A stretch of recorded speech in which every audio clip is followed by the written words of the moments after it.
তরতাজা মাছের খাইতে গেলাম স্বাদই আলাদা, কিন্তু পরিশ্রমও আছে। যদি একসাথে এতগুলো মাছ নিয়ে আসে, ওদিন তো আমার ভাত খাইতে খাইতে বিকাল 4টা বাজে। হ্যালো এভরিওয়ান, আসসালামু আলাইকুম। কেমন আছেন? আশা করি অনেক অনেক ভালো আছেন। তো এই তো রুই মাছ আনলাম, চিংড়ি মাছ নিয়ে আসলাম, পাঙ্গাস মাছ নিয়ে আসলাম, আর ট্যাংরা মাছ। এখন তো বাজারে কোনো মাছই পাওয়া যায় না। আমাদের এলাকা কম, আগে দেখছেন আমার ভিডিওতে অনেক হাঁসটা মাছ পাওয়া গেছে, মানে বাজে পদে মাছ পাওয়া গেছে, বাট এখন কোনো মাছই পাওয়া যায় না। মানে এখন আজকে যা পাইছি তাও আবার বৃষ্টিতে ভিজা ভিজা আনছি। আর এদিকে আনার সময় পরোটা নিয়ে আসছিলাম, আর যে আজকে ভেন্ডি ভাজি করবো, যেহেতু আর গাছেও 2টা ভেন্ডি হয়েছিল, আর ভেন্ডিও নিয়ে আসছি বাজার থেকে। তো ভেন্ডি হওয়ার পর দেখেন কত সুন্দর একটা কালার ভেন্ডিগুলো, মাশাআল্লাহ এত সুন্দর সুন্দর হয়েছে ভেন্ডি 2টা, মাশাআল্লাহ অনেক বড় হয়েছে কলম। কিন্তু তারপর ভাবলাম কি যে যেহেতু গাছে ভেন্ডি আছে, যেহেতু ভেন্ডি 2টা বাতি হয়ে যেতেছে, তাই জন্য গাছের জিনিসের স্বাদই আলাদা। আর এদিকে মাছ টাছ কেটে কুটে সব রেডি করে অনেক তাড়াহুড়া করে রান্না বান্না করতেছিলাম।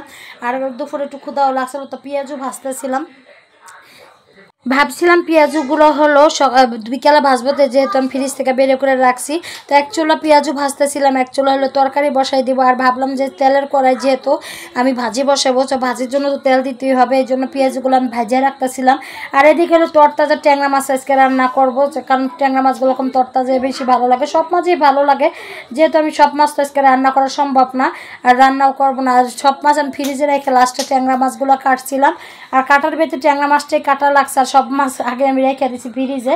ভাবলাম যে ট্যাংরা মাছ যেহেতু লাস্টে কাটবো, তো আজকে ট্যাংরা মাছই রান্না করবো।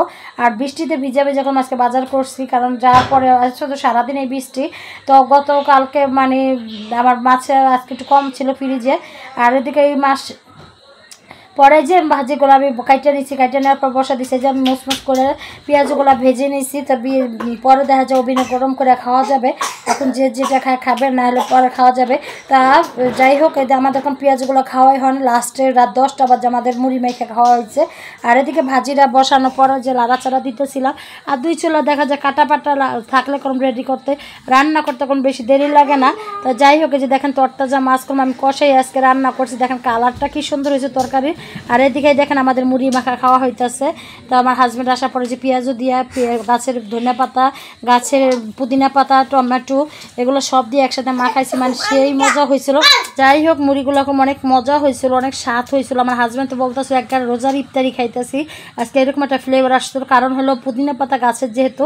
আর দেখেন বৃষ্টি কলম হইতেই আছে, প্রচুর প্রচুর বৃষ্টি হইতেছে আমাদের এলাকার। কার কার এলাকায় বৃষ্টি হইতেছে অবশ্যই একটু কমেন্টে জানাবেন। আর পরিবেশটা অনেক সুন্দর লাগতেছিল, মাশাআল্লাহ দিলে এত সুন্দর একটা ভিউ আসছিল, মানে একবার সবুজে প্রাকৃতিকে একবার মনটা ফ্রেশ হয়ে গেছে। তো যাই হোক, বৃষ্টির ভেতরে একটু বিকাল আবার শুয়েও ছিলাম। তো শুয়ে থাকার পর বিকালে একটু ছাদ বাগানে গেলাম। এই দেখেন বৃষ্টির কারণে আমার বেগুনগুলো কেমন পচে গেছে, তো বেগুনগুলো ফালাই দিলাম, যে পোকা জিনিস রাখার দরকার নেই। যে পুদিনা পাতা, আর যে গাছে দিয়ে একটু লাউ সারছে, মাশাআল্লাহ দিলা। যে এক আন্টিরে আবার আমার গাছের শাক ছিঁড়া দিলাম, আন্টিরে বলছিলাম দিমু, তাই ভাবলাম বিকালে যেহেতু একটু বৃষ্টি কম আছে, তো আন্টিরে দেই। পরে বলছিলাম যে আন্টি শাক নেবেন নাকি, বলছে দেও, পরে কটা শাক ছিঁড়া দিলাম। আর এদিকে গাছটা এখন মাশাআল্লাহ দিলে। তা আসার পর হলো জাম্বুরা মাখা খায়। আমাদের কোনো এইসব খাওয়ার কোনো টাইম টেবিল নাই, কারণ আমার হাজব্যান্ডরা খাইতেই বেশি পছন্দ করে রাত্রের বেলা। তো সবাই ভালো থাকবেন, সুস্থ থাকবেন, আল্লাহ হাফেজ, আসসালামু আলাইকুম।